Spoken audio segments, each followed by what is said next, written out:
여름이 되면 전기요금 고지서를 받고 깜짝 놀라신 경험 있으시죠? 에어컨 하루 종일 틀어놓고 나서 받은 전기요금이 한 달에 20만 원이 넘게 나와서 정말 기가 막혔습니다. 그런데 이런 고민을 하시는 분들이 저만이 아니더라고요. 요즘 같은 무더위에 에어컨 없이는 견디기 힘들지만 그렇다고 전기요금 폭탄을 맞을 수도 없는 노릇이니까요. 그런데 정말 놀라운 방법을 알게 되었습니다. 선풍기만 있으면 에어컨 못지않은 시원함을 만들 수 있는 방법 말입니다. 처음엔 저도 믿기 어려웠어요. 그런데 직접 해보니까 정말 효과가 있더라고요. 이 방법들을 쓰고 나서 작년 여름 전기요금이 절반 이상 줄었습니다. 그것도 시원함은 그대로 유지하면서 말이에요. 먼저 왜 선풍기 바람이 시원하지 않은지부터 알아보겠습니다. 여름철 선풍기를 틀어도 답답하고 미지근한 바람만 나오는 이유가 있어요. 바로 이미 뜨거워진 실내 공기를 그대로 돌리고 있기 때문입니다. 방 안 온도가 30도가 넘는 상황에서 그 공기를 계속 돌려봤자 시원할 리가 없죠. 이건 마치 뜨거운 물이 담긴 욕조에서 물을 휘저어봤자 차가워지지 않는 것과 같은 이치입니다. 그래서 많은 분들이 선풍기를 틀고도 왜 이렇게 덥지? 라고 느끼시는 거예요. 하지만 이 문제를 해결하는 방법이 있습니다. 바로 선풍기가 돌리는 공기 자체를 차갑게 만드는 것입니다. 가장 간단하면서도 효과적인 방법은 얼음을 활용하는 것입니다. 큰 그릇이나 대야에 얼음을 가득 담아서 선풍기 바로 앞에 놓아보세요. 선풍기에서 바람이 나오는 지점으로부터 정확히 30cm 떨어진 곳에 배치하는 것이 중요합니다. 거리가 너무 가까우면 물방울이 튀고 너무 멀면 효과가 떨어져요. 이렇게 하면 선풍기 바람이 얼음 위를 지나면서 차가운 공기를 만들어냅니다. 얼음에서 올라오는 차가운 수증기가 바람을 타고 방 전체로 퍼지면서 실내 온도를 낮춰주는 원리예요. 물이 증발하면서 주변 열을 흡수하는 증발 냉각 효과도 함께 일어납니다. 이 방법을 쓰면 체감 온도가 2도에서 3도 정도 낮아지는 것을 느낄 수 있어요. 얼음 조각은 금방 녹아서 자주 갈아줘야 하는 단점이 있어요. 그래서 더 오래 지속되는 방법을 소개해 드릴게요. 큰 페트병에 물을 넣고 냉동실에서 꽁꽁 얼려보세요. 이렇게 만든 얼음 페트병을 선풍기 앞에 놓으면 4시간 이상 시원함이 지속됩니다. 일반 얼음보다 훨씬 오래가는 이유는 부피가 크고 표면적이 작아서 천천히 녹기 때문이에요. 페트병 2개를 번갈아 사용하면 하루 종일 시원하게 지낼 수 있습니다. 하나는 선풍기 앞에서 사용하고 다른 하나는 냉동실에서 얼리는 방식으로 돌려가면서 쓰시면 돼요.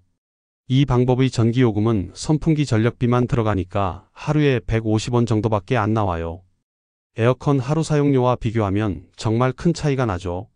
여기서 더 놀라운 방법을 알려드릴게요. 얼음물이 담긴 그릇이나 페트병 위에 얇은 수건을 물에 적셔서 살짝 덮어보세요. 이렇게 하면 물이 증발하면서 주변 공기를 더욱 차갑게 만들어줍니다. 젖은 수건에서 물이 계속 증발하면서 추가적인 냉각 효과를 만들어내는 거예요. 이 방법을 쓰면 체감 온도가 최대 4도까지 떨어집니다. 정말 에어컨 바람처럼 시원한 공기가 방 안에 가득 퍼지게 됩니다. 수건이 마르면 다시 물에 적셔서 사용하시면 되고 더 강한 효과를 원하시면 얼음물에 적셔서 사용해 보세요. 일반 물 대신 소금물을 사용하면 더 놀라운 효과를 볼 수 있어요. 소금물은 일반 물보다 어는 점이 낮아서 더 차갑게 얼고 더 오래 지속됩니다. 페트병에 물을 넣을 때 소금을 한 숟가락 정도 넣어서 잘 섞어보세요. 이렇게 만든 소금물 얼음은 일반 얼음보다 훨씬 차갑고 오래갑니다. 소금이 얼음의 융해점을 낮춰주기 때문에 더 강한 냉각 효과를 만들어내는 거예요. 이 방법을 써보신 분들은 모두 놀라워하십니다. 시원함이 정말 2배로 늘어나거든요. 지금까지는 선풍기 앞쪽에 얼음을 놓는 방법이었는데 이번에는 뒤쪽을 활용해 보겠습니다. 택배 받을 때 들어오는 아이스팩을 모아두셨다가 여름에 활용해 보세요. 이 아이스팩을 선풍기 뒷면 공기 흡입구에 고정시키는 방법입니다. 고무줄이나 끈을 이용해서 단단히 고정하시면 됩니다. 아이스팩에서 물이 흐르지 않도록 비닐이나 천으로 감싸는 것만 주의하시면 돼요. 이렇게 하면 선풍기가 차가운 공기를 빨아들여서 더 시원한 바람을 만들어냅니다. 선풍기는 뒤에서 공기를 빨아들여서 앞으로 내보내는 구조잖아요. 그래서 뒤쪽 공기가 차가우면 앞으로 나오는 바람도 자연스럽게 차가워지는 거예요.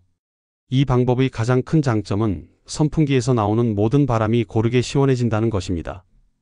앞에 얼음을 놓는 방법은 바람의 일부만 시원해지는데 뒤에 아이스팩을 붙이면 전체 바람이 다 시원해져요.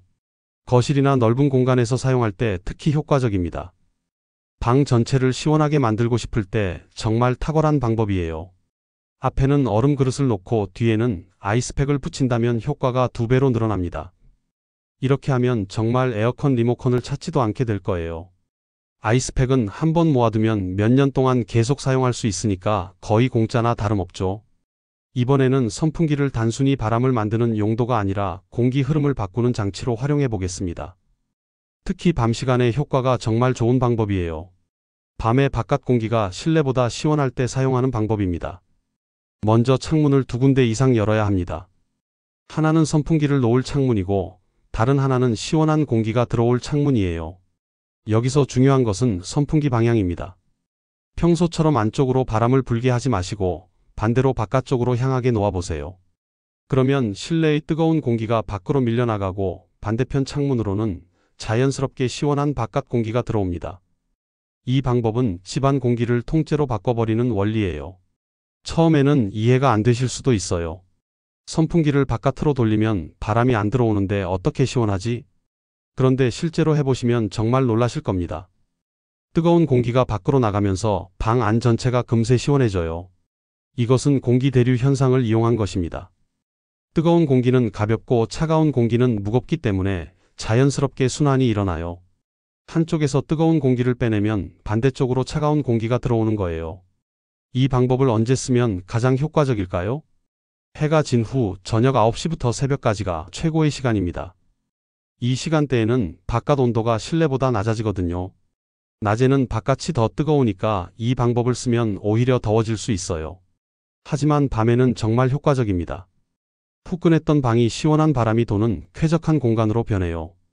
특히 잠들기 1시간 전에 이 방법을 써서 시원한 공기를 들여오면 수면의 질이 눈에 띄게 좋아집니다. 밤새 뒤척이지 않고 깊은 잠에 빠질 수 있어요.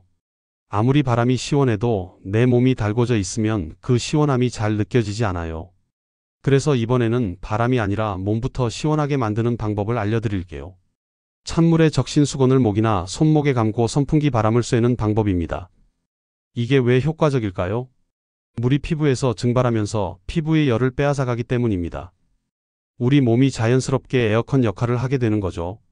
특히 목과 손목 부위가 가장 효과적인 이유는 이곳에 굵은 혈관이 지나가기 때문입니다. 이곳을 차갑게 하면 몸 전체 체온이 자연스럽게 내려가요. 방법은 정말 간단합니다. 찬물에 수건을 적셔서 물이 뚝뚝 떨어지지 않을 정도로만 짜주세요. 그리고 목 뒤나 손목에 감아주시면 됩니다. 그 상태로 선풍기 바람을 쐬면 수건이 마르면서 몸의 열기를 빼앗아 갑니다. 정말 놀라울 정도로 시원해집니다. 몸 전체가 금세 시원해지는 것을 느끼실 수 있을 거예요. 특히 더운 날 밖에서 돌아와서 땀이 줄줄 흐를 때 이 방법을 쓰면 체온이 빨리 내려갑니다. 잠자기 전에도 정말 좋아요. 목에 차가운 수건을 두르고 선풍기 바람을 쐬면 깊은 잠에 빠질 수 있어요. 젖은 수건이 불편하다고 느끼시는 분들을 위해 더 편한 방법이 있습니다. 바로 쿨링 스프레이를 사용하는 방법이에요. 에탄올이나 멘톨 성분이 들어간 스프레이를 팔이나 다리에 뿌리고 선풍기 바람을 쐬는 겁니다. 이런 스프레이는 약국에서 쉽게 구할 수 있어요. 가격도 3,000원에서 5,000원 정도로 부담스럽지 않습니다. 사용법도 정말 간단해요. 팔이나 다리에 가볍게 뿌리고 선풍기 바람을 쐬면 됩니다. 그 순간 스프레이 성분이 빠르게 증발하면서 피부에 냉기를 전달해요. 정말 놀라울 정도로 차가워집니다. 이 방법의 장점은 옷이 젖지도 않고 계속 축축한 느낌도 없다는 것입니다. 한번 뿌리면 30분 정도 시원한 느낌이 지속되거든요. 특히 외출 전에 이 방법을 쓰면 정말 좋아요. 더운 곳으로 나가기 전에 팔다리에 뿌리고 나가면 한동안 시원하게 지낼 수 있어요. 하지만 주의할 점이 몇 가지 있습니다. 첫째, 얼굴에는 절대 뿌리지 마세요. 눈이나 코에 들어가면 위험할 수 있어요. 둘째, 민감한 피부를 가진 분들은 미리 팔 안쪽에 조금 뿌려서 테스트해 보세요. 알레르기 반응이 있는지 확인하는 거예요. 셋째, 너무 자주 뿌리지 마세요. 하루에 서너 번 정도면 충분합니다.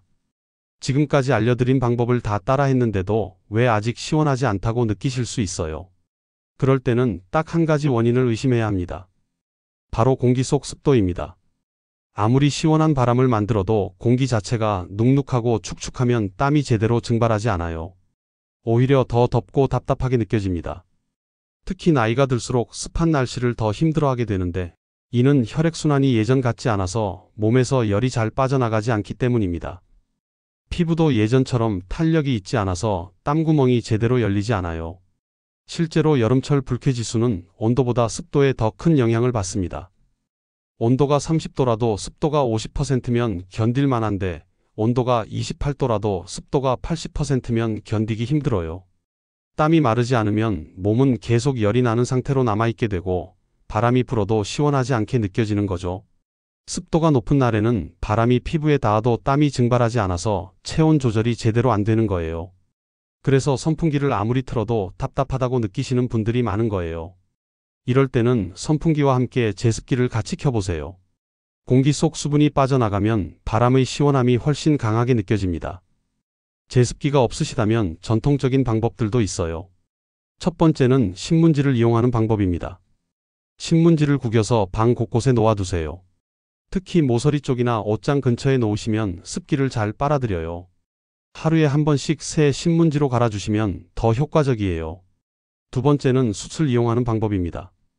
작은 그릇에 숯을 담아서 방 안에 놓아두세요. 숯은 천연 제습제 역할을 하면서 냄새도 없애주거든요. 한 달에 한 번 정도 햇볕에 말려주시면 계속 사용할 수 있어요. 세 번째는 소금을 이용하는 방법입니다. 굵은 소금을 접시에 담아서 방 안에 놓아두세요. 소금이 습기를 빨아들이면서 점점 녹아내리는데 완전히 녹으면 새 소금으로 바꿔주시면 됩니다. 습도를 낮추면 같은 선풍기 바람도 훨씬 더 시원하게 느껴집니다. 이상적인 습도는 50%에서 60% 정도입니다. 이 정도면 선풍기 바람이 정말 시원하게 느껴져요. 습도계가 없으시다면 몸으로도 느낄 수 있어요. 공기가 끈적끈적하고 땀이 잘 마르지 않으면 습도가 높은 상태입니다. 옷이 몸에 달라붙고 머리카락이 눌러붙는 느낌이 들면 습도 조절이 필요한 거예요. 바람이 왜 이렇게 답답하지 싶을 때는 꼭 습도 체크를 먼저 해보세요. 이것만 해결해도 선풍기가 완전히 다른 기계가 된 것처럼 느껴질 거예요.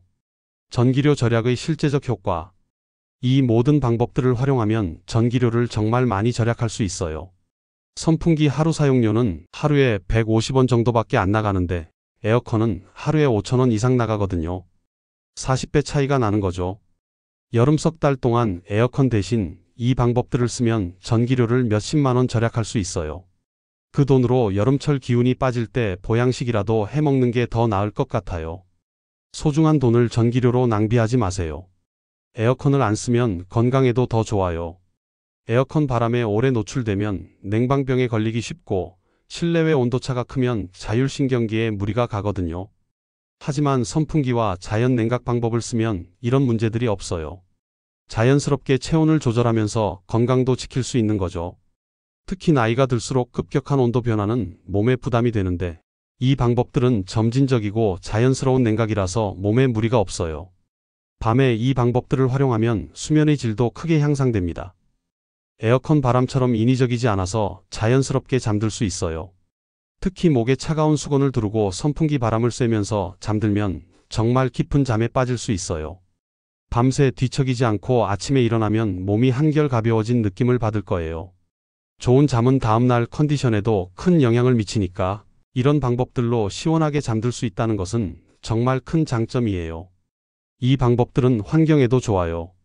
에어컨을 적게 쓰면 전력 소비가 줄어들고 그만큼 환경에 미치는 부담도 줄어들거든요. 요즘 지구온난화 문제가 심각한데 우리 개인이 할 수 있는 작은 실천이 모여서 큰 변화를 만들 수 있어요.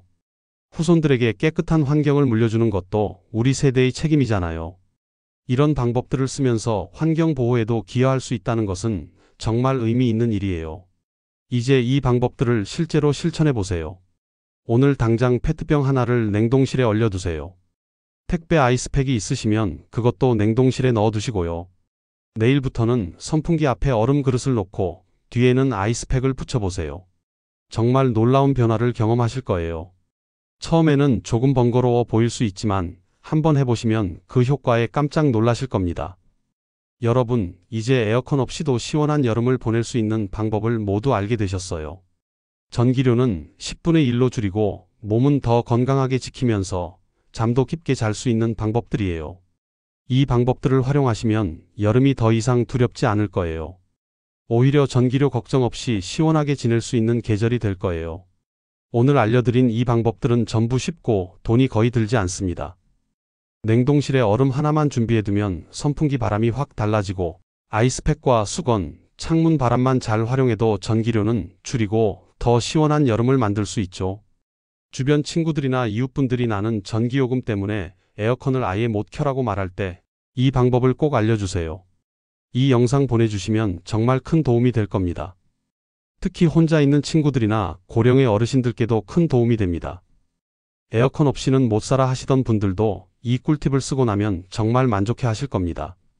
여름마다 더위 때문에 밤잠 설치고 다음 달 전기요금 고지서에 놀라셨던 분들, 올해는 꼭 달라지셨으면 합니다. 전기료는 10분의 1로 줄이고 건강은 더 지키고 여름밤의 잠도 깊어지도록 말이에요.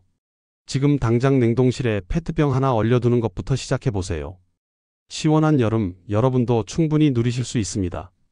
여러분은 이 중 어떤 방법부터 바로 실천해보고 싶으신가요? 댓글로 남겨주시면 다른 분들께도 좋은 팁이 될 거예요.